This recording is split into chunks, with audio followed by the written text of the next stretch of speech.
All right. And we are live. So welcome DoorGrow hackers to the DoorGrow show. If you are a property management entrepreneur that wants to add doors, make a difference, increase revenue, help others, impact lives, and you are interested in growing your business and life, and you are open to doing things a bit differently, then you are a DoorGrow hacker.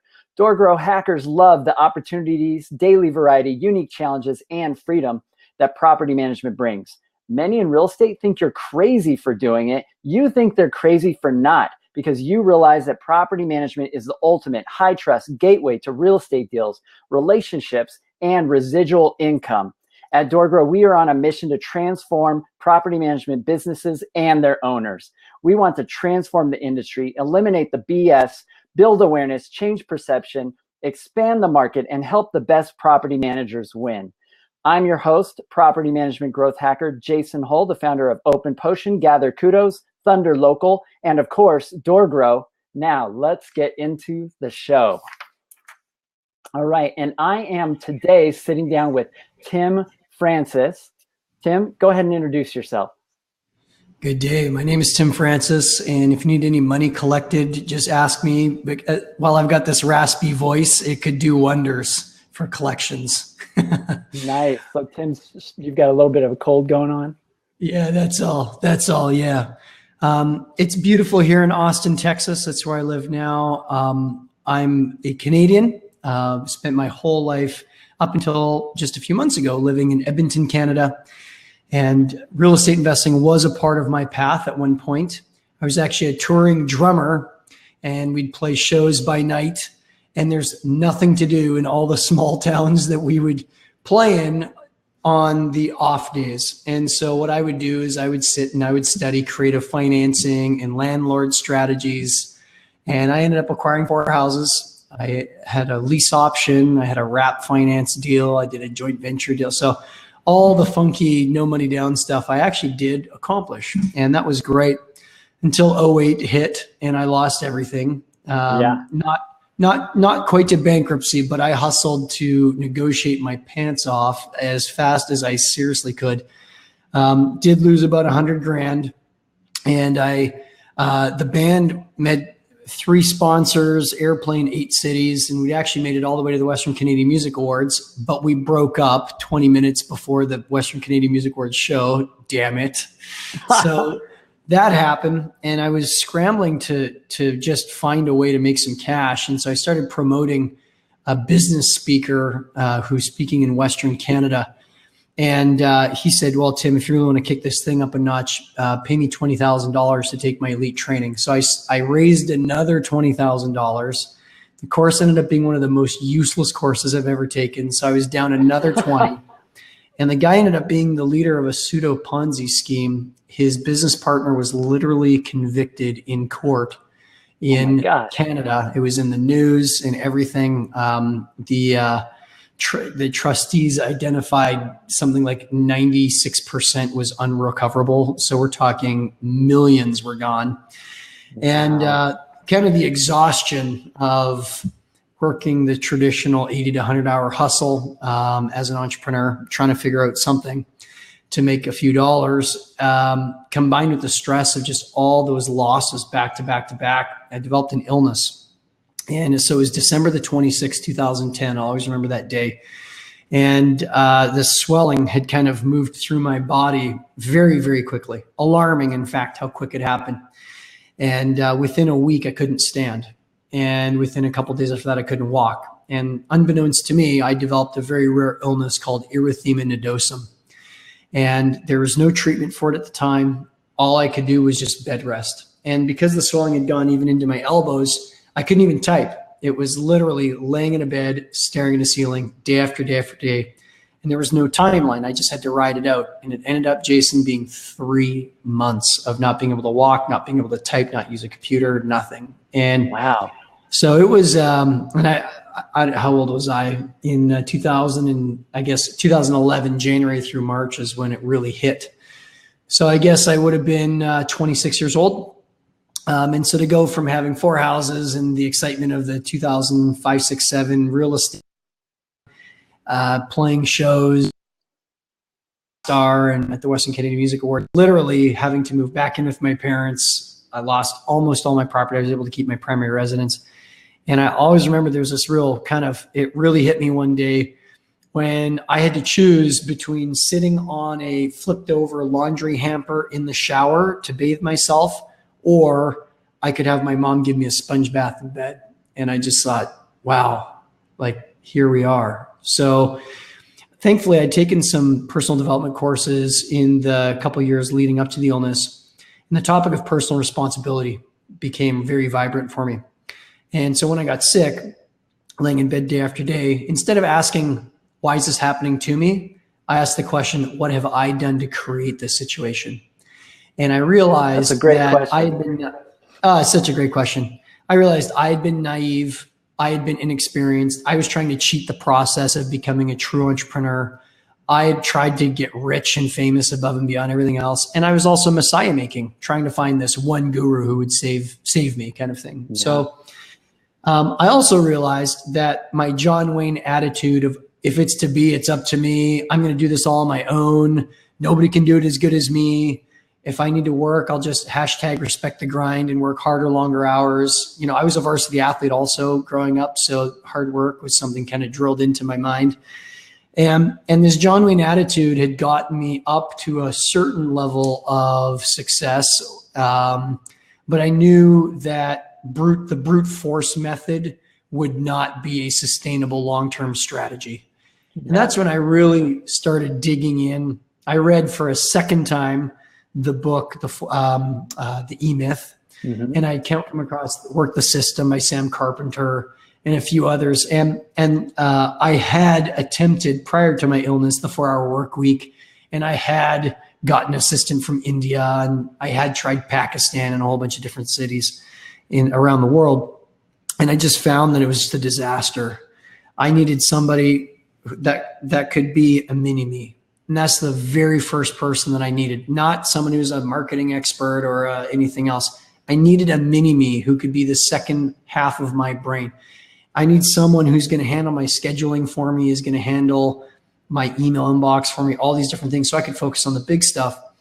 And furthermore, if that person's going to be a mini me, they had better be in the similar or same time zone, same native language, in my case, English, and somebody who with a similar or same culture, so that things that I was taking for granted, I didn't have to spell out and have these awkward, weird cross-cultural issues. And I've got stories upon stories about cultural hiccups, if you will. So me too. You too. Okay. Yeah. I checked you out ahead of time. And so I know you've done the Philippines as well. And so you've probably had where'd my assistant go because some typhoon knocked out the one internet station on the island of something off the Philippines, Yeah. So out of that, I continued to experiment with different assistants and methods and whatnot. And it was only so for about 4 years, I did it all wrong. 4 years of getting it wrong. And having all the attitudes that are typical, like, I don't know how to let go of control. I don't know how to trust. I don't want to have to take the time to train. I don't have to take the time to manage.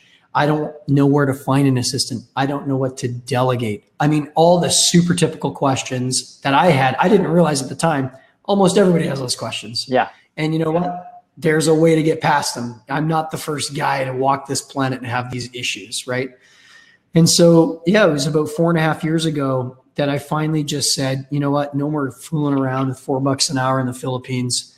I'm gonna spend $15 to $20 an hour. I'm gonna get someone from the United States or Canada. I'm gonna make a long-term commitment to someone. Just as there is compound interest in investing in homes and real estate and in the money world, so too is there compound interest in the teammates that we get. And I was perpetually trying to pay the lowest dollar to somebody and make the smallest commitment, and they were always gone. They'd be here today, gone tomorrow, here today, gone tomorrow. And I said, what would have to be true if I were to make a 3-year commitment? A 3-year commitment. And I said, well, holy smokes, if I have to live with somebody for 3 years as my teammate, as my mini-me, you betcha I'm going to get excited about training them. I'm going to get excited about managing them. If they make a mistake, perfect. Let's jump in there. Let's fix it. And now they know forever how to do something right. I'm going to be way more careful about who I pick in the first place. I mean, it's the difference between marrying the first person you go on a date with versus, giving it some time to really make sure you've got a good match. Absolutely. And so I started learning about the Colby Index and different work tests and personality tests and management techniques with an assistant and whatnot. And I ended up developing a whole process. Anybody who's ever put something up on Upwork, which I know you have, brace yourself. Goodness gracious. If you put up just a very bland posting, anything, I mean, you can hit refresh every 3 minutes and have another application in your inbox. And it's just the blender of humanity. Anybody and everybody's applying. And now you've got your full-time career and job as an entrepreneur. And now you got a second full-time job just sourcing and going through all these applications, hoping and praying that you're going to get it right. And it is such a dangerous way to go. The only thing worse than not having an assistant is getting the wrong assistant. And at that point, it's not like, I know you've had people steal from you before. Yep. I know that. I mean, you and I have both had people that are here, but super unreliable, and you get so frustrated. You didn't know where they went. If they've got the wrong Colby score, they could be a really great person, really talented. They could be an American or a Canadian for that matter. But if they got the wrong Colby score, it's just not going to work in the long run. And we know that now because we've now placed 98 or 99 assistants, and we've got such a huge base of data to work from. So after I got my assistant, my American assistant, her name is Sarah, whom you've now interacted with. After that, I actually had a marketing company at the time. So I had a ton of experience seeing what kind of tasks could be delegated in marketing as well. Not just operations, but marketing as well, which is really powerful. Yeah. And my marketing buddies started asking me like, how are you getting so much done so quickly? How have you been able to go from working 80 hours a week to the point where you couldn't even walk, for goodness sakes, to being a guy that's like back to sanity, like 40 to 50 hours a week, and you're so much calmer, and you're just getting ahead way more quickly. What are you doing? And so I started helping a few people, just entrepreneur friends, get an assistant, and just over time, I just doing it more and more and more for clients, for friends, for whatnot. And I said, there's a business here. So I made sure to we did a beta test of just 10 clients, and that went so well that I went ahead and I built a whole management team. So I've got 3 team members right now that take care of doing the matches, of doing marketing and sales. And we actually have a corporate trainer that we have hired, and her role is simply to train assistants to make sure that they're ready to be good for their entrepreneur. We can't train everybody on everything, but we can at least start the process and get the foundation in place. So here we are today. Like I said, we help entrepreneurs in the United States and Canada get an assistant who's based in the United States and Canada. Our stick rate right now is 85%. For the 15% that unfortunately it doesn't fit, we have a 90-day rematch guarantee, so everybody can sleep easy at night. There you go, my man. That's phenomenal. So that's a really cool story. So I've gone through, we were chatting in green room a little bit, but I've gone through so many assistants. I mean, my business has been around since 2008, and I would recommend everybody, your very first hire should be an assistant. I've always said that. And Tim, make sure your volume's down because I think I'm hearing myself. Are you? Okay. As long as you can still hear me. So unless you have headphones, I don't know. But yeah, I'll put some headphones on right now. Yeah. So the thing that I noticed in my own business is I tried to do that too. I did the same thing. I had guys in India, and with India, it was weird because it was like they speak a different English. Like it was English, but it was like a different English. So even written, it was like I had to talk to a robot in order to get, and it took me longer to explain things because we use so much slang. I never realized how much slang we use as Americans, and not everybody gets that slang. Philippines probably a little bit better with understanding what we're saying, but I would say things and the communication was just so odd, and it took so much time. I spent 2 to 3 times the amount of time explaining something to them. And I've started realizing it's faster if I just do it. So then I was like just doing it half the time and it just didn't work. And then the quality was just a huge issue because it was really hard to maintain that. So I had people steal from me. I had people not be available when I needed them, not clock in. They were never there. They just wouldn't get stuff done. Some would do things, but do it wrong. It was this constant like mess and disaster. And I'm sure you've been through some of that, doing that yourself. I think if we're going to do an apples to apples comparison, we need to think about what's the dollar per hour cost in real terms. So maybe if someone from the Philippines is $4 an hour and someone from the United States or Canada is $16 to $20 an hour. Yes. And so it superficially, it seems like, well, the Philippines is way less expensive. But what would happen if we put a very modest dollar per hour of $20, $30, $40, $50 an hour on our own time? And that is an extremely modest number. I mean, I know when I consult for over $1,000 an hour. So my number I know is very quickly going to exceed even $50 an hour. So, but even if, and I'm playing super conservative here, not as a commentary on anything other than just to make this an apples to apples comparison. So yeah, if I have to explain something 3 times at $20 per explanation, plus I need to fix the mistake later, and that's another $20. And how much have I really spent to get a 60-minute task done? I've spent somewhere between $60 and $100 to get a task done when in fact I could have just done it myself, right? Absolutely. So now all of a sudden an assistant from the United States or Canada who is $16 an hour that I spent an hour explaining, and now they're doing that task and they're doing it again and again and again and again and again without my intervention. Goodness gracious, that is a steal of a deal, absolute steal of a deal. And one of my issues with the Philippines was culturally they wouldn't speak up. They're like the nicest people on the planet. Them and Colombians are like the nicest people on the planet. And so I would say, oh, how can we make this better? And they'd say, oh, God bless, sir. No, it's okay. God bless, God bless, God bless. And in my mind, I'm like, no. I want you to tell me what's wrong here. Like, be a brain. I want not just your hands and your feet and your presence. I want your thinking. I want you to think, like, help me make this better. Yeah. And they say, oh, yes, sir. Okay. Yes. God bless. God bless. And it's just like, oh, goodness gracious, this is painful. There's this fear. Yeah. There's this fear that's kind of common, that, this pleasing side. So yeah, my take on virtual assistants or assistants is that if you have somebody that's in North America that's high caliber, they will produce at least minimum 2 to 3 times the amount of work and result. And so it not just evens out, but it collapses your own time and speeds up. And there's so many things that we don't think about culturally that are just different, even terms that we use, slang that we use in the US, that when you get outside of the US, there's just this level of understanding that goes away. And I found that I wanted to deliver the best service and the best product.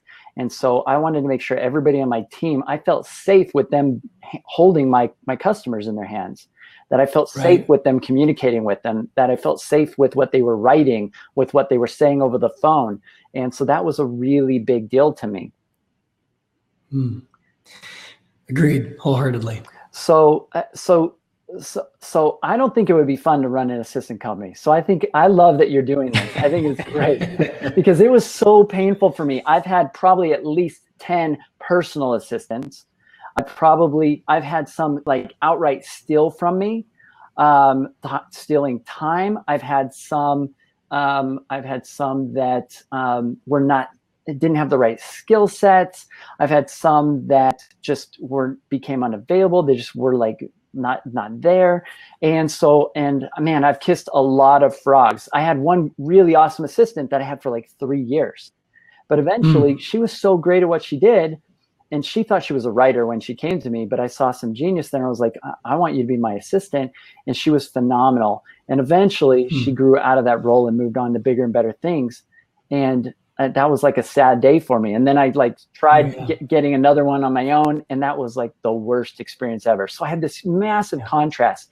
And then I started doing research. I was like, I want to find the best resource for getting assistance. I'm part of a really high level mastermind group as well. And you'd be surprised how much of the conversation is about their new assistant and how their assistant's bugging them all the time, interrupting them all the time, or their assistant is causing these problems. Like getting an assistant is an issue for people that have multi-million-dollar companies. It's a problem for me. I know when we were like really small, it's a problem and a challenge knowing how to deal with that. It doesn't matter how big or small you are.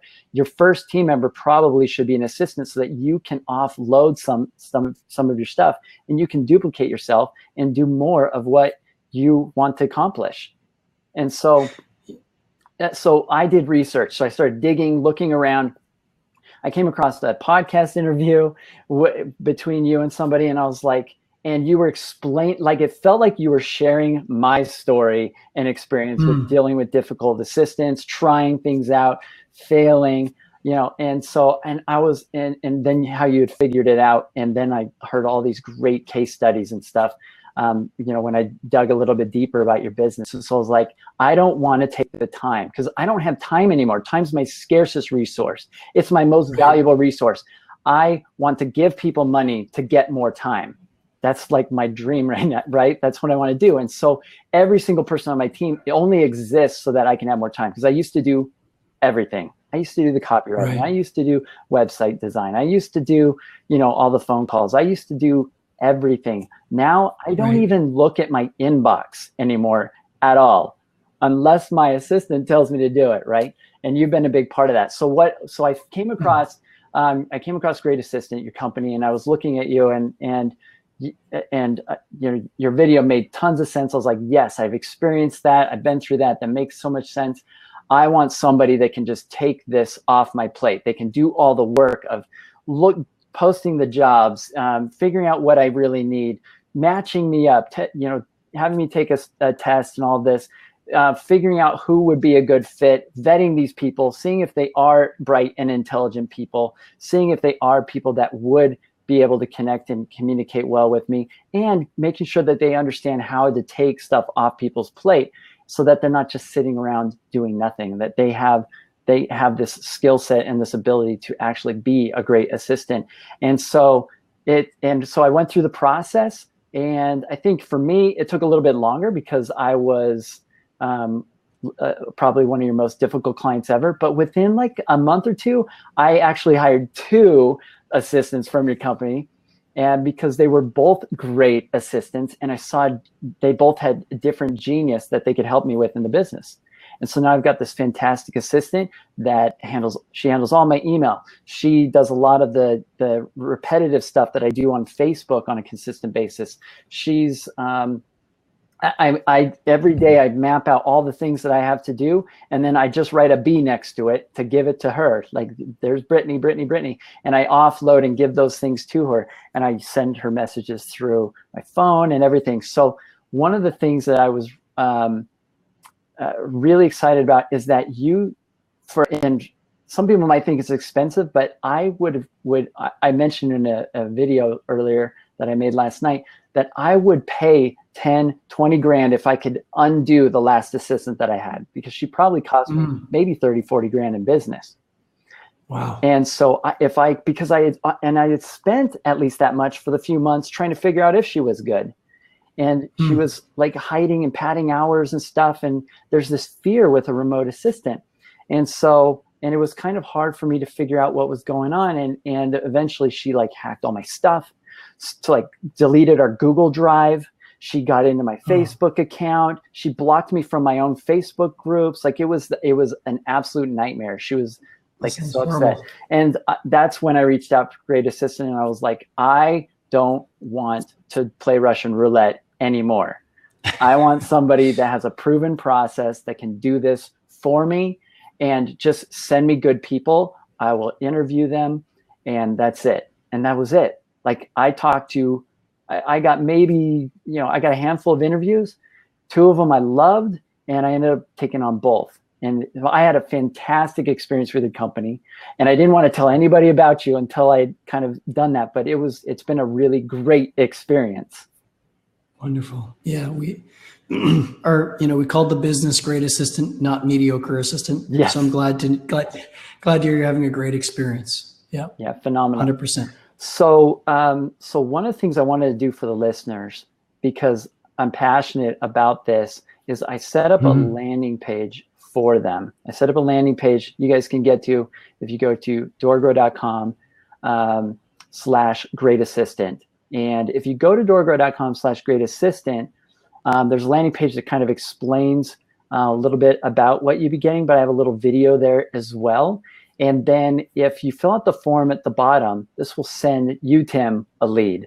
This will send you guys a lead. But if they fill out this quiz, it will ask them these questions about whether or not they could use a great assistant. And this will help them understand it. Ask some of the questions that you guys sort of asked me. And they will have a really good idea of whether or not they could use a great assistant, and it will send you a lead. Here's the gift, though. If you fill that out, there's a gift that I created. I created a video last night that goes through and I explain all the tools and systems and things that I use to leverage and feel safe that I built in my company to use an assistant efficiently and effectively, and how I do that. And it's really quick and dirty. It's like 15 minutes long.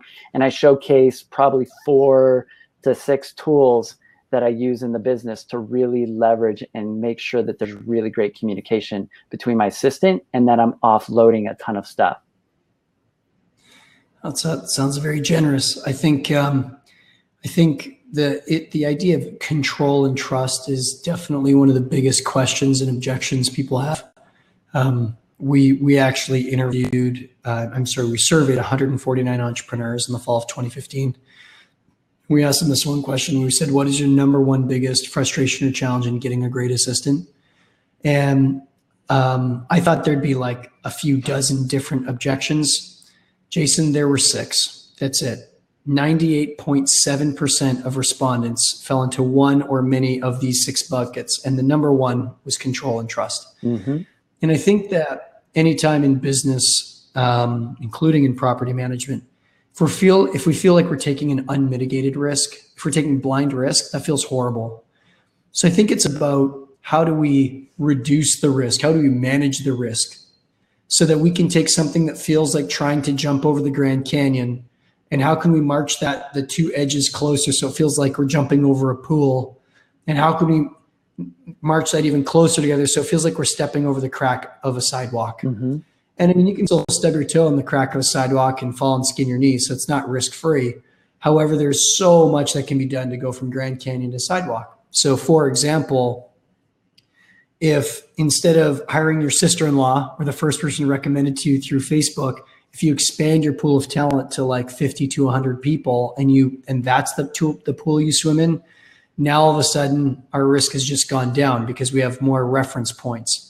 If you put in the Colby test, that and you know how to read Colby tests, you know how to interpret them, that right there, that takes a huge amount of risk and question out of the equation. Yes. If we then start doing work tests to actually watch this person in action before we hire them, that again reduces the amount of risk. Totally. If we now put them through some technology and some cognitive tests to test, reading comprehension, reading, writing, arithmetic, and reasoning, all of a sudden that further reduces the risk. And it's not any one of those steps that takes you from Grand Canyon to sidewalk crack. It's the combination of having a process. And we're fortunate now that with our economies of scale, that we're really able to really, really significantly reduce the risk. Do you think it would be helpful if we touched on some of the typical tasks that a property management expert would be a candidate to offload? Absolutely. I mean, one of the biggest questions I get when I tell people you need an assistant, they're like, well, what will they do? Right. What do I have them do? So let's go through some ideas of how could they use? I'd love to get their brains whirring and imagining having a great assistant. 100%. That's great. So there's a lot of repetitive work when it comes to property management. And I mean, I only had 4 doors. It was actually my own house plus 3 doors. So I had 3 doors. and it was immediately evident to me. So I couldn't imagine anybody with dozens of doors if they don't have an assistant. My head hurts for them. So something like any kind of preparatory docs, any lease renewals, any tenant screening. Obviously, you might still have the final call on a tenant if you'd like, but there's so much that can be done as far as pulling records, setting up any kind of interviews with past landlords. Posting rental ads can be super repetitive, especially if it's the same 6 pictures with the same 400 character description going onto all the different rental websites. Setting up appointments and dealing with potential renters that are here today, but some ghost you or flake or whatnot. I mean, even if your assistant is virtual and isn't the one doing the viewing, they can still do the first 85% of the work to schedule in the person, make sure they know which address, make sure the time is right, contact them 2 days beforehand, make sure that they're still on, contact them possibly the morning of. Then from there, once someone decides to move in, any kind of moving appointments. So once we've gone from a viewing to an actual, and we've done all the screening and we've signed all the documents, any kind of contract signings, moving in appointments, scheduling those, making sure all the right paperwork is together. We're in such a digital world now that if there are contracts, like a DocuSign lease agreement that's online, making sure that that's attached. Like, as a property manager, could you imagine if you opened up your calendar in the morning, you saw you had a 10 a.m. move-in in your calendar, you click on your calendar and everything is attached to that single appointment. Everything from the profile and the questionnaire that on the intake, the agreed to price, the DocuSigned contract, which is already completed, the checklist that you'll need to go through, like links to, if it's in Google Docs or something else, the checklist to make sure that you see the renter's ID, for example, to make sure that there's no rental fraud happening, to make sure that if, do we still need to collect money or has that already been e-transferred or wired, depending on the lingo of your state or your country. On and on and on. Like, I always compare this to a surgeon.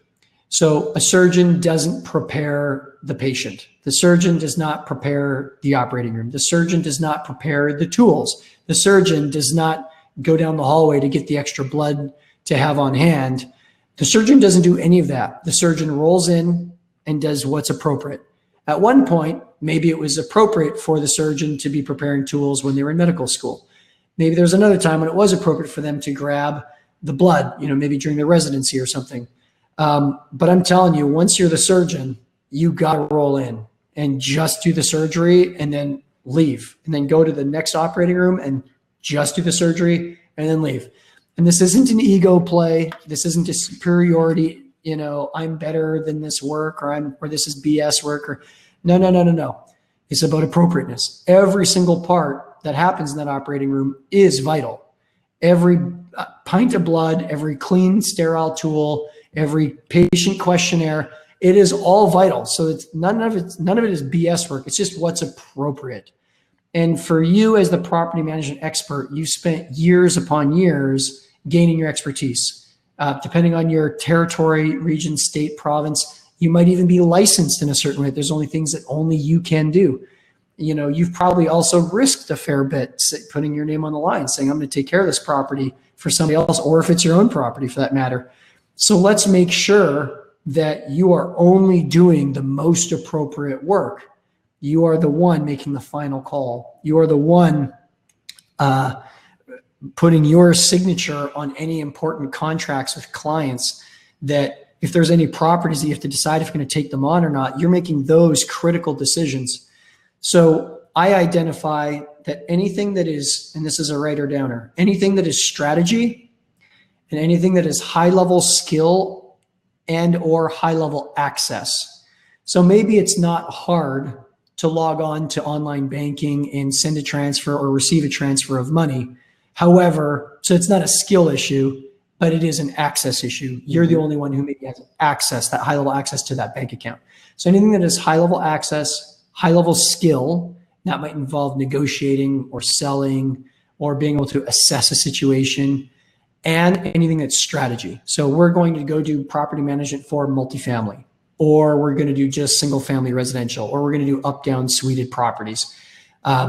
Maybe part of the strategy is what websites are we going to advertise on, and or what are we even going to put in our rental agreement, and meeting with the lawyer and having those conversations. So anything strategy, high level skill, high level access, keep. That's absolutely yours to keep. Pretty much everything else over time, you want to just get it off your plate. Everything from tenant inquiries, coordinating contractors, anything to do with scheduling, with documentation, reporting. If you need to report back to your client who owns the buildings, and or if they're investors and you need to pull data on a monthly basis just to check in on how it's going. So let's just think about it. What of that is the high level skill? The high level skill is analyzing the data and possibly writing the report and submitting it. Mm-hmm. What is not a part of that is aggregating the data in the first place. What's not a part of that is checking in with tenants. What's not a part of that is checking vacancy rates. What's not checking in with that is how much did each property cost us this month in maintenance and repairs? That is none of that. Aggregating of data and running around is high level skill. Right. And I think that that's such a crucial part is in our brain and with our is kind of getting the goggles to see what about this task can be is high level skill and access and strategy, and what isn't. Oftentimes someone will say, well, I can't pass off handling my email inbox. There's too much sensitive stuff that comes in. So, okay, hang tight there. Is all of your email inbox the issue, right? Unpacking is one of the biggest secrets to getting to delegating a lot of this work. If we unpack your inbox into customer support, inquiries about vacancies, inquiries from your tenants about maintenance, any kind of coordinating of contractors. If we unpack that part of your inbox and had your assistant just tackle that, I bet you that would save you a boatload of time and energy. And then your assistant can just leave the strategy and high level skill stuff, the call with the lawyer, the call with the accountant, the call with the investor, the call with your client, right? That is now just yours. So if all we do, and you can do that with anything, any project, any task, any tool, if you unpack it into what does the surgeon do? And then is the surgeon not required for? If you split that line and you decide what falls on what line, you'll find almost everything has a percentage, and sometimes a very hefty percentage that can be delegated. Does that make sense? Absolutely. So the way I look at it is my work and energy and effort is either tactical work or it's strategic work. And I think every entrepreneur should, if they could do a time study and take a look at where their time's actually going, ideally your ratio should probably be about 50-50, or if you can lower it even more. But we, as business owners, we need to shift our focus away from tactical work, just doing it because we can. We need to shift towards strategic work and doing the things that are going to actually move our business forward, help it grow, and focus on those high-level tasks. And so the way I use my my assistants, and I think one of the biggest things for property managers will be creating SOPs, creating procedures, looking at what's being done currently in the business, maybe even asking you what's being done, and you have a process you teach them for how to do this. You teach the assistants that are trained on this, and so they can reach out, and you've also created an environment in which they have like a Facebook group and sort of a cultural sort of like group of great assistants where they can get ideas and there's trainings and materials. So I use the document processes is a big deal for me. And so I'll do a meeting with them. I'll say, here's how I do it. I'll screen share, I'll show them. And then I'll say, did you get all that? And we record it, and they take notes and they document and turn it into a document that anybody on the team can follow. I use my assistant to triage and manage all my email. She just tells me, hey, you need to look at this one, or this one's important, or I don't know how to handle this one. And then I answer it, and then she knows from then on out. And we can build processes, follow-up phone calls. Hey, can you get me an appointment with so-and-so? So lots of calendar, my scheduling. I gave her my ideal week, what I want it to look like, and she helps me block out and get the appointments in place. Lots of researching. Like if there's things I want to know, I'm a researcher, and it's fun for me to start with researching things, but she's really great at that. We matched on that Colby wise. And so I was like, I trust her now. I've tested her, and I'm like, find me a good auto detailer to clean my cars, find me this in my area. I want the best this or the best reviewed this. And she just puts it all into a document. She's like, I got it. I think this morning I sent her a Voxer. I was like, hey, somebody was mentioning about something about Tony Robbins' 6, whatevers or whatever. And I said, can you find that? And she gave me a whole document with all of them like defined, and I was able to review it. So researching, finding and vetting tools and vendors, property managers might be able to task them with some of that stuff. Setting up events, some event planning stuff, getting things scheduled. This crowdcast and this event in which we're recording it, my assistant set this up for me and set up the streaming and everything to all the different channels it's going out to. And she did all that because we had created a process to do that. I showed them once. And if you could do it once, you can have somebody do it for you forever, which is great. Yes. I've also social media stuff and just tons of like tasks that I look at when I make my to-do list every morning that I'm like, that's $10 an hour work or $20 an hour work, or that's probably even like $5 an hour work. I'm not doing that type of work. I need to give that to someone else. Yeah, one of my friends who has a few dozen doors up in Canada, her assistant helps her to plan investor events, right? And so when she's looking to raise money, every month they'll play the Cash Flow 101 board game. And so it's her assistant that goes onto meetup.com, posts the event, posts the description, answers any questions people have, and then also emails their database of past cash flow players to invite them to come back, so that she's got this nonstop machine of more potential investors coming through. And we all know the 80-20 rule, right? And so, it's not like everybody who walks through is a potential $5,000 to $500,000 investor. It's that there's maybe going to be one person a month or every couple months or something that would have 50 grand. And then one person every quarter is going to have like $500,000 to $1 million to invest. So it's definitely a skew curve that way, like an 80-20 curve. But how much of that money would she capture if she didn't regularly have a presence to raise money, right? None of it. And none of it, right? And on top of that, she'll also do once, sometimes twice a year, an investor only event. So people who have invested with her, all, from the smallest investor to the biggest investor, she'll invite everybody to her house. She'll get a few servers to walk around, and kind of like the Cash Flow 101 game or like Monopoly, she'll actually on the wall put a preview of the different properties that she's currently working on flipping or acquiring, or she has available for acquisition. And it'll be a picture, and it'll have all the expenses and then a positive or negative cash flow number, just like the Cash Flow 101 board game. So it feels like she's almost gamifying it. And so people are coming, they're looking around going, oh, holy smokes, she's got a few dozen investors. Wow, okay, she must be pretty successful. She's got servers walking around, with food. Oh, that's a nice touch, and it's free wine or whatever. And she's got all these properties, got like a few dozen on the wall that she's working on at any given time. And that's just the properties that she owns, right? And it's her assistant that is helping with the invites and the guest list and sourcing the food and making sure that all those posters are on the wall looking good. Even if her assistant isn't local, you can still do almost all of that remotely, right? And so what does that allow my friend to do? It means now she can focus on sending a friendly text message, just one text message as a friendly reminder to anybody who hasn't confirmed a couple weeks in advance. And when she's actually at the event, which she hosts at her home, she actually can spend time connecting with people, right?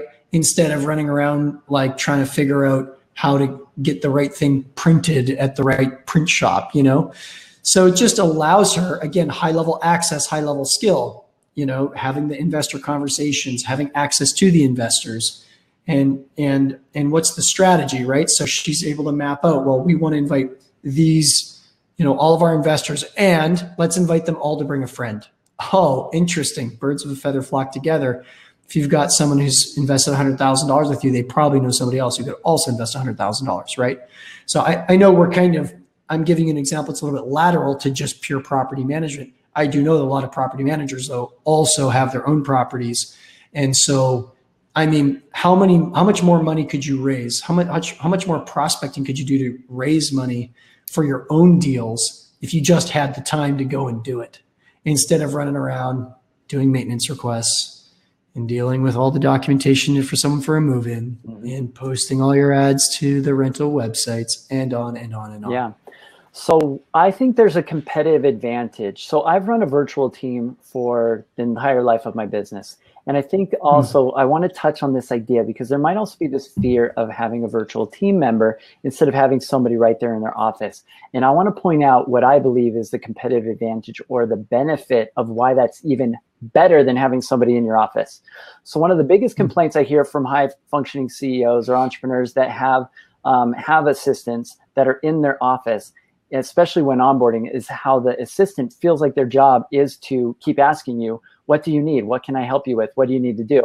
And so there's this constant barrage of interruptions. One interruption for me can cost thousands of dollars, I feel like. So for my team members, though, it cut my staffing costs were cut in half after I went through and was trained by Jason Fried of Basecamp fame and how he leverages virtual teams. And it cut my staffing costs in half. And it was all based on around this idea that I was being interrupted constantly.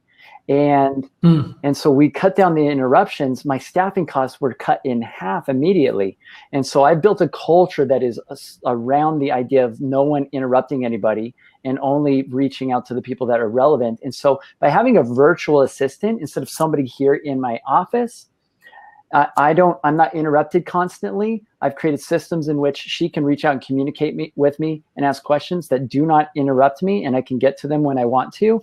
And then I'm not bugging her all the time. And the other real competitive advantage is everybody's had it where they brought in a team member and then everybody starts using them. I don't want anyone else using my assistant. And so if they're there and they're at arm's length and they're reachable, everybody starts to steal them. I've been that person in a company where the boss wanted me to work with me directly, and then other bosses started cropping up all over the place. And I became, the Indian with too many chiefs and was feeling really frantic and got out of that business because it was very uncomfortable, right? And so it protects them as well from their time being taken or being used or leveraged by other people around you in the company. And so I think there's a big advantage of creating that distance and that space. And the vast majority of anything they could do, they can get done. I think there's a big benefit for me in having somebody that's virtual instead of them being nearby. There's another huge competitive advantage. And I only saw this once I had hired like many dozen assistants, or let's say I had a suspicion about this, and it's since been confirmed, irrefutably confirmed for me. So stick with me for just a moment here. Let's imagine that you were in a small car accident or a car wreck. I know there's different words for it in the United States and Canada. Just a fender bender, maybe $500 or $1,000. And let's say you want to get that thing fixed. You're suddenly encountered with a triad of factors, and you've got a decision to make. If you want to fix your bumper and you want it to be good and fast, it's not going to be cheap. If you want it to be fast and you want it to be cheap, it's not going to be very good. If you want it to be cheap and you want it to be good, you're going to have to call your uncle, and it's not going to come very fast because he's going to work on it in evenings and weekends whenever he gets around to it. You can't have it all. So good, fast, cheap. You always got to pick two of the three. You can never have three of the three, right? Or let's say very, very rarely will you ever get three of the three. So I noticed the exact same was true with hiring. The names are different though. It's not good, fast, cheap. It's talent, compensation, and working conditions. So if I say to somebody, I want you to be really talented and I want you to work 9 to 5 in my office on my working conditions, I'm gonna have to pay a ton for that person. That's what's called a traditional 9 to 5 day job. And that's gonna cost me, 60, 70 grand a year. Okay, right? I see where you're going with this, and it's genius. Keep going. Thank you. If I am, however, willing to be flexible on the working conditions part, now I get someone at my pay rate who is exceptionally talented. And that is a big reason why we only hire virtual assistants for people who are with, ready for entrepreneurs willing to work with a virtual assistant, because the caliber of talent we get so blows away what we'd be able to get otherwise. Like $15 to $20 an hour, you might get a college kid. Let's be honest. Yeah. If they have to sit next to you, or maybe you'd get somebody who is, newer to the role or whatever. Yeah. If you could see the collection of resumes that we get from people who so badly want to work from home, you would be shocked. You would be shocked at the number of college degrees. Sometimes we've even had people with their masters apply, because what's more important to these particular applicants than getting maximum salary is having the ability to see their kids off to work in the morning. Yeah. Most, not all, but most of our assistants are women. Most of them are in dual income households. Most of them come from corporate America, government America, or professional America. So like my assistant was a paralegal. Sarah was a paralegal before she came to work for me. So they have this fit and this finish, and they have this business language, and they can read and write and think and be at a higher elevation of compete, in participation. And, so we did some, I actually hired an MBA student in HR to do this research for me. I said, no agenda here.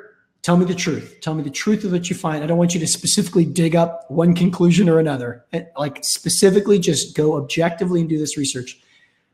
What percentage of people want to work from home in the United States of America? So she went out, she answered that and a few questions for us. I'm sure you're not shocked to hear that it was around 67, 68% of all Americans wish that they could work from home full time. And it was approximately, it was like 96, 97, 98% of all Americans wish they could work from home part-time. Yeah. So, there's people that value the in-work experience and whatnot, or the in-office experience. That's great. So, but you tell me whether we take the 67% number or we take the 97% number. Do we have 67 to 97% of workplaces in America offering work from home? Absolutely not. Yeah. Right? Absolutely not. So there's some, and it's, becoming more of a thing, but we're at such a beautiful intersection technologically that we now have video, and we've got online project management and all these in-team communication tools. So the technology axis intersecting with the social access, that demand for work from home, plus just the workplace reality of corporate America not being flexible. This is the time. There has never been a time in the history of employment before now that allowed this intersection of technology, social factors, and workplace factors. And we get to be at the cutting edge of that to take advantage of it and get someone who used to make $85,000 to $100,000 a year work for us for $16 an hour. Are you kidding me?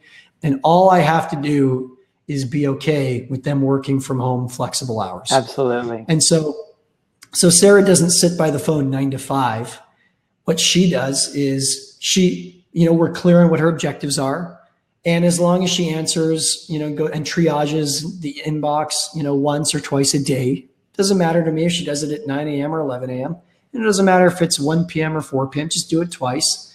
And if you want to go volunteer at your son's violin lesson, concert, go for it. If you want to go build gingerbread houses at the kindergarten class, go do it. There's something about the pricelessness of those Kodak moments of being with your kids. And unfortunately, not everybody can take advantage of that because, they don't have a second income in the home or whatever. The people that are applying for our roles do. And it just creates such a spectacular opportunity for the assistants to capitalize on those precious once-in-a-lifetime moments, and for us as entrepreneurs to help them and help ourselves in the process. One of the most touching text messages I've ever received was from Sarah. It was about 6 months after she started working for me. And she said, you know what, Tim, this is why I work for you. And she sent me a text message. It was her kids playing in the backyard and she had the time to be with them. And then she went on to say, you help me build my dream and I help you build yours. And I just thought, holy smokes. Anybody that thinks they're exploiting someone by, paying them $16 to $20 an hour, they don't get it. They do not understand. And hopefully through today's session, we're able to show the reality, to show another reality, let's say. So let's take this back to what you're saying. So you're saying you can't have those three things normally, right? And you said the three things, though, when it comes to staffing or hiring, you said talent, compensation, and working conditions. And so what's unique about today's day and age, to draw this all back, is that you can have it be great in all three for a great assistant. I mean, that's like my assistants have incredible talent and skill. The compensation for them is great because they have so many reduced costs. They don't have gas time. They don't have mileage. Right. They're not commuting. Childcare. They don't have to get childcare. They're not, there's so many things that they would have to spend time doing and being and whatever. And they get to be in the most comfortable environment they know, which is home. Right. Right there. And so the working conditions is great. And overall, the compensation is really good, for all of that. And so really they're getting all three. They love it. And everybody on my team is in a situation like that because we're a virtual company. None of them want to be in a situation in which they have to go sit in an office 9 to 5 and be at the beck and call, or just waiting in the business for something to do. Like, it's just not what they want. And really is kind of a dream job for these great assistants. Right. Yeah. And I think for them, I think it's fairly safe to say, if I might speak on behalf of 98 people here, do it. The assistants we've helped place, is that for them, the working conditions are part of the compensation. Like, absolutely, in any situation, there's the hard compensation and the soft compensation, and the hard is the dollars, and the soft is the experience of being with your kids in the morning or something. So I think it'd be helpful if we talked about some of the downsides. Could we talk about that? Or maybe let's talk about downsides. And I'd love to talk about downsides, and then any other really common questions that you get asked, and then we can wrap this up. Sure. Cool. If my mind doesn't recall it, we should talk about DMGs. So if we can touch on that in just a moment, I think that would be great. Let's do it. So after I read the 4-Hour Work Week and I got my first ever assistant from India, and it all went down in a ball of flames, approximately $10,000 worth of flames, in fact. So, I realized a few things. It's the old adage that when we've got one finger pointing at somebody else, we've got 3 or 4 fingers pointing back at ourselves, right? Yeah. And so when I ask myself, what's my role in this relationship not working out?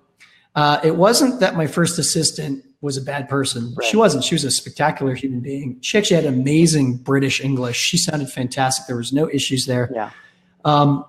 Here's the issue, is that I got an assistant too early. That was the first of 2 issues. You weren't ready for it. And not everybody's ready. Absolutely true. Right. So like, an assistant is going to need some leadership from you on what task should they go tackle first. And if I don't have a big enough business, or if I don't know how to do my business well enough yet, or if I don't see what the repeating tasks are, it's probably too early for me to get an assistant. I mean, once you've got a couple doors though, and you've had for at least 6 months, you start seeing, oh, right, I need to think about lease renewals every year or every 6 months. Oh, that's right. The process that we followed to screen our people, our tenants, is the same in every situation. Okay. All right. Now I'm starting to get it. I wasn't even at that point.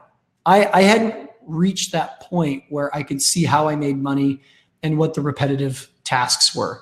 So likewise, for anybody listening, if you are not at the point yet that you can see both what the lower value activities are and what the higher level activities are, then it is just going to feel like an expense. Yeah. Whereas if you start going, oh, holy smokes. You mean I could get rid of all this scheduling stuff and that would give me an extra 3 to 4 hours a week. And that would allow me to call in a few more potential investors. And that's going to help me close another deal, which then should put an extra $5,000 to $10,000 in my pocket in the next year.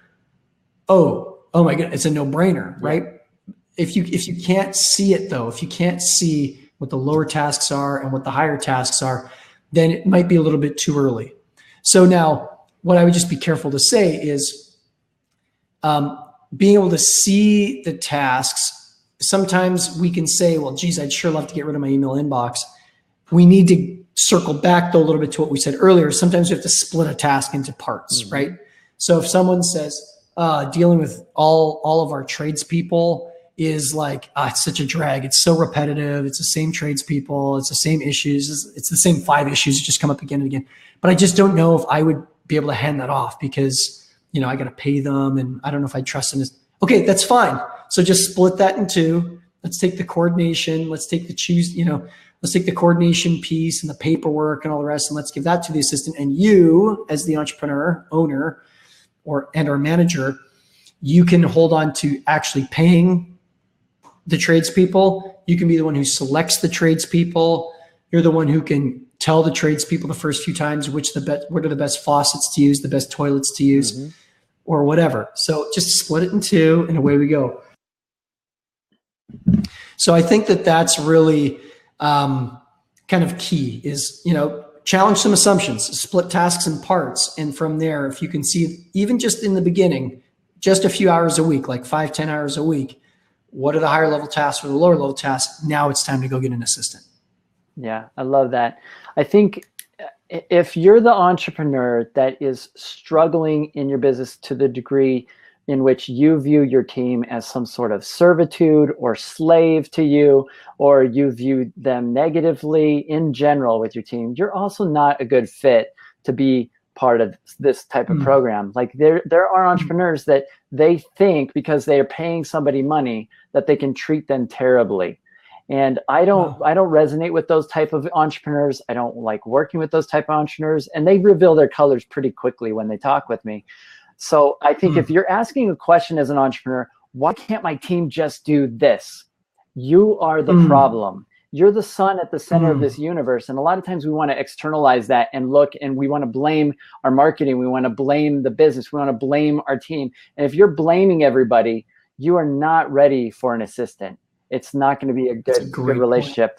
Instead, you should be saying, once you evolve as an entrepreneur, you're usually saying, how can I support my team more? How can I give them the tools they need? How can I make sure that they have everything required? So you shift into a role of, instead of, why can't my team get me ahead? Or how can my team get me ahead? To how can I support my team? And so I see my role as an entrepreneur is my job is now to support my team. That's what I do. Like, how can I help all of you do a better job at whatever you're doing? So I meet with them and I ask them questions, and they give me great ideas.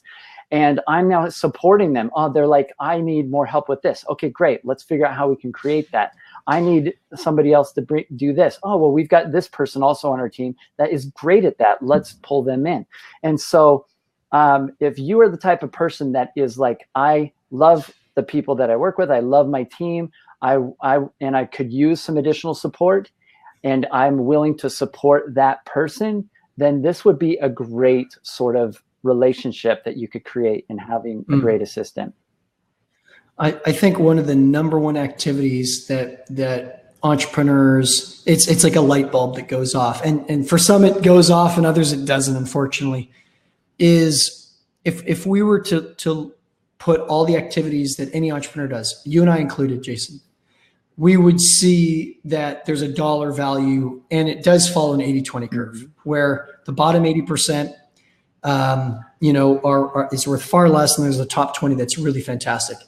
And oftentimes as entrepreneurs, particularly if you haven't had a successful assistant in the past, an entrepreneur will say, okay, thank you, Jason and Tim. I can now see the possibility, but I'm so frustrated that I'm stuck on the bottom 80% and I can't go do more of the top 20. What is the deal here, right? And I'm telling you, it's two parts. It's one, it's getting the right person to support you. And secondly, it's wholeheartedly embracing the role of being a coach. And a lot of entrepreneurs think that coaching someone how to do a task is a waste of time because you're not actually doing the work. Well, you need to redefine what the work is. Is the work posting the ad, or is the work developing the person who's going to go post that ad 800 times for you, and you're going to get return on investment on it forever, right? So like, instead of being mad that you have to go plant the seeds, right, because it's not giving you flowers right away or it's not giving you food right away, be ecstatic to be pouring seeds into the ground and sunshine and light and water, because it's that coaching effort that you put into a person. Remember, we're hiring someone, we're very thoughtful about it, we're expecting them to be with us for at least 3 years, and we're also thoughtful. This is another great tip. What is the order of what we're delegating? Entrepreneurs, particularly if they're a high quick start on the Kolbe test, they'll get an assistant. They'll say, oh my goodness, I have more bandwidth. That means that now I can go start a podcast, or I can start a newsletter, I can host more events, or I can go do more. Whoa, hold your horses. That's exactly the wrong place to start. We want an assistant, first of all, to be taking over stuff that you already are doing. Absolutely. I'm speaking as a very strong quick start, but yes, totally agree. So you've touched the stove a few times, you've burnt your hand. And so now you realize that, okay, so we're going to start with what you already are doing, because by virtue of that, that means you can really quickly train somebody else how to do it. And furthermore, you can also evaluate their performance to coach them along the way. And it doesn't take long. No. It does not take long for them to get to your level. So then parallel to that is picking the right tasks in the right order. So we're going to pick something that we already do, and specifically something that happens regularly in the business. If it's getting all your documents together to submit to your bookkeeper, and that happens once a year and it's not happening for another 10 months, it's not the right place to start. It just isn't. It's going to feel like a waste of time that you spent all this time training somebody, but you're not actually getting any time back for another 10 months. I want you to get your time back like in a day from now or in a week from now. I want you to record yourself using Loom, which is the same tool that Jason is used in the bonus training you get when you opt in for the survey at the bottom of the screen here. And, I want you to pick a task that is relatively easy to learn for your assistant, relatively easy for you to teach. So like maybe under half an hour for creating the training and for them to learn. Maybe something that also is not like a vital, business breaking activity if it goes wrong. No. Let's keep it simple. Nothing critical that's going to break the business, right? And I can't say it enough. It's got to be something that happens at least once a week in your business, ideally more than once a week in your business. And that way, once, if it's a Monday morning, you identify the right task, you take an hour to record a training and or teach your team member. Then on Wednesday, they can watch you do it. And on Friday, you can watch them do it to make sure the training cycle is complete. The following Monday, they're now doing that task for you. And you're getting payoff 7 days later. There's something that we've identified. I call it the trough of sorrow. So everybody, when they get an assistant, the fantasy is, oh, I'm just getting an assistant. I'm going to level up and everything's going to be, sunshine and rainbows. The reality is just the opposite. You're actually worse off when you get an assistant, because you do have to take time to onboard them and train them, and you do have to manage them on an ongoing basis and whatnot. But here's the thing. As time goes on, the amount that they are a negative investment starts to become less and less. And now they're getting closer and closer to break even. Then they hit break even, usually within kind of 2 to 4 weeks. And then, but it doesn't stop there, because as you continue investing in them, now they're a positive ROI where you put an hour in and you get 4 hours of your time back. And they just keep climbing and climbing and climbing until, guess what? They meet that original lottery expectation that you had. And that's usually kind of in the 1 to 3 months, sometimes 4, 5, 6 months, somewhere in there. But guess what? It keeps getting even better, right? Because they keep getting better as you continue investing in them. And now they've exceeded your wildest expectations that you had back in the lottery mindset. And what that is, I call that the investor mindset versus the lottery mindset. If you think you're going to flick a switch and you're going to be a millionaire in a day, that's never going to happen. If you think you can become a millionaire over time because you've diligently put the right activities in the right order and the right in the right direction, absolutely. It's America, right? This is a country where that is possible. So same thing in Canada. So I just think like picking the right activities in the right order and having the right expectations in the beginning, particularly around wearing that coach hat. When someone says, "Oh, I don't have to train them," I think you're crazy. Yeah, totally right? crazy. So there's this great story from Vern Harnish, who wrote Scaling Up, right? So he tells a story. A CFO comes to a CEO and says, I don't want to approve all these training expenses for our people to take seminars and to fly around and for us to do all this in-house stuff. What happens if we spend all this money and we do all this training and then the employees just leave? And the CEO sits for a moment and hears it and goes, that's a great point.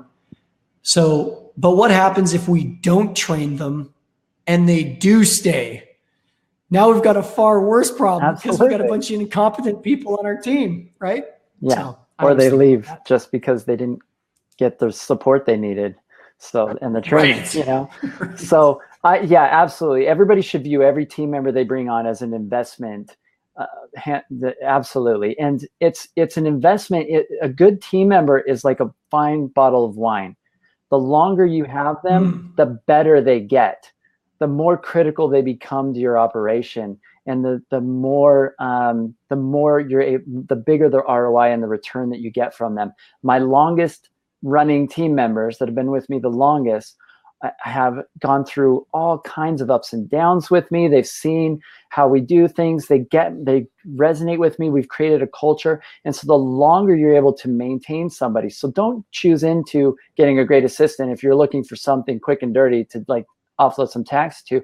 Look for a relationship that's going to make a massive difference in your life. And so I think also for me, when looking at what to offload, the most significant things to offload the quickest, instead of me looking at time, I look at energy. These are both different currencies. There's also cash and there's other currencies. But for me, if I focus too much on time management and I'm like, what's taking my time? And I just focus on that, I may still end up living my life doing things that are not in my area of genius, that I don't love doing. And I'm busy and I'm working hard, but I hate my life. And so I feel like the biggest wins when you onboard a new assistant are to figure out not just what's taking you time, but what's taking you time that you hate doing. Like, what are the most difficult things for you? Because entrepreneurs are generally like high D disc profile people. A lot of times they're a bit more driven, and the things that you think they will hate, they love. I find that my assistants love doing the things that I hate doing. It's this amazing symbiotic relationship. And I want to give them the things they love doing because I know I will never have to motivate them to do it. That's hardwired in. And so, but believe it or not, there really are people that love to just organize things and write procedures. Absolutely. And yeah, I'm with you. Absolutely. Yeah. Like Chelsea, one of my assistants on my team, she that's what she told me. I said, what do you most love doing? She said, well, I love documenting processes. And I was like, oh my gosh, I would probably shoot myself if I were locked in a room for the rest of my life and they said, this is your job, I'd be done. I'd be like, forget it, I'm choosing out.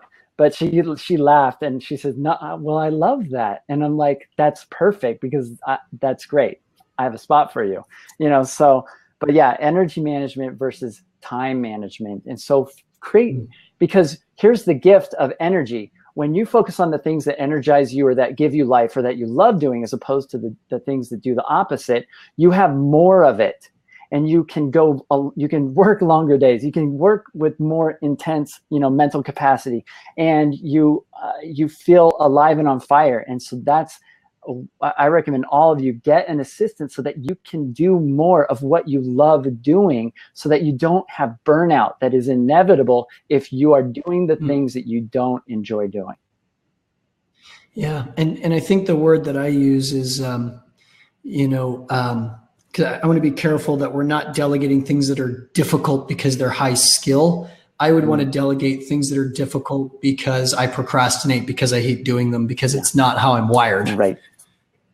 Yeah. Absolutely. Yeah. If you look at your to-do list and you say, hey, what I've been procrastinating on for the last 2, 3, 4 weeks, and just circle those items. And then from there, ask yourself, okay, which of these could I teach somebody else how to do in under 30 minutes or something? Easy win. And it happens regularly. That's a winner right there. Now we get to get our time back and our energy, and indirectly, although very powerfully, by having more time now, we can in fact go chase the next currency, money or whatever the case may be.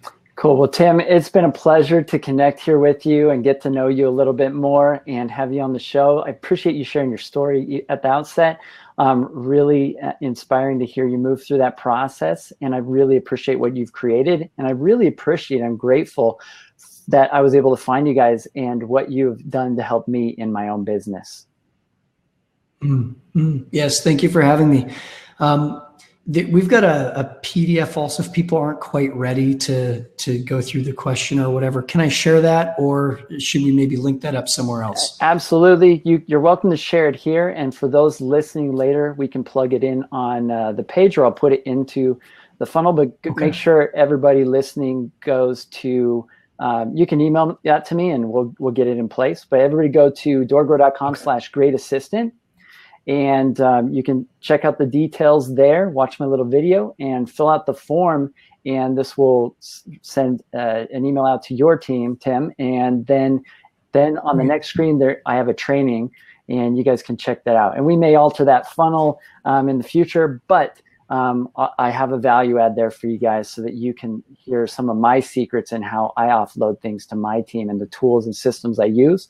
And this will be a big shortcut for you guys. So hopefully that helps you guys out. So yeah, I'm happy to sweeten that page up. Let's get the PDF up there. So the PDF it's a full list of over 100 tasks that love it. It's not comprehensive, but it's a snippet of tasks that an assistant can take over. And so we'll put it on that same page you're talking about so people can get your property management specific ideas plus the PDF we've produced all in one spot if they go ahead and go through the questionnaire. Perfect. All right. Thanks again, Tim. Sure appreciate you.